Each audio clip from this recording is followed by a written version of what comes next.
کہ x servicemen society نے Rawalpindi press club میں پریس کانفرنس کرتے ہوئے کہا ہے کہ ایک سیاسی جماعت کھلم کھلا قومی سلامتی کے اداروں اور field marshal general Asim Munir کے خلاف پروپیگنڈا کر رہی ہے۔ اس جماعت پر فوری پابندی عائد کی جائے۔ چیف کوآرڈینیٹر عزیز اوان کا کہنا تھا کہ سوسائٹی نے جنرل عاصم منیر کی بطور چیف آف ڈیفنس فورسز تعیناتی کی مکمل حمایت کی ہے اور ان کی تقرری پر مکمل اعتماد ہے۔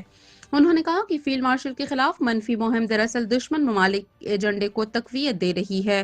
انہوں نے الزام عائد کیا کہ پی ٹی آئی دشمن ممالک کے ہاتھوں میں کھیل رہی ہے اور دہشت گردوں کی سہولت کار بن چکی ہے، لہٰذا اس جماعت پر پابندی ناگزیر ہو چکی ہے۔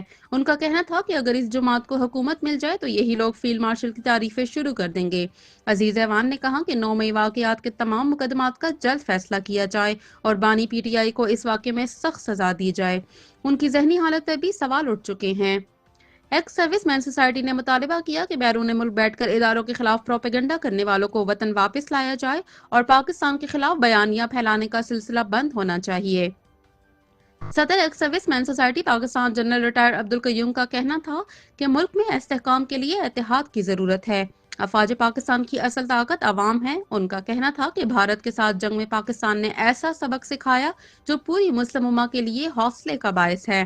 بھارت آج بھی جارحانہ عزائم رکھتا ہے اور آپریشن سندور جاری رکھے ہوئے ہیں۔ انہوں نے کہا کہ بھارت اور افغانستان پاکستان کے خلاف ہائبرڈ جنگ میں مصروف ہیں۔ بھارت افغان سرزمین کو ہمارے خلاف استعمال کر رہا ہے۔ جنرل عبدالقیوم نے کہا کہ فیلڈ مارشل یا ادارے کے سربراہ کو نشانہ بنانا دراصل ادارے کو نشانہ بنانے کے مترادف ہے۔ بیرون اور اندرون ملک جاری پروپیگنڈا بھارت اور اسرائیل کی میڈیا کی مدد سے مزید پھیلایا جا رہا ہے۔ قوم کو اداروں کے ساتھ کھڑا ہونا ہوگا۔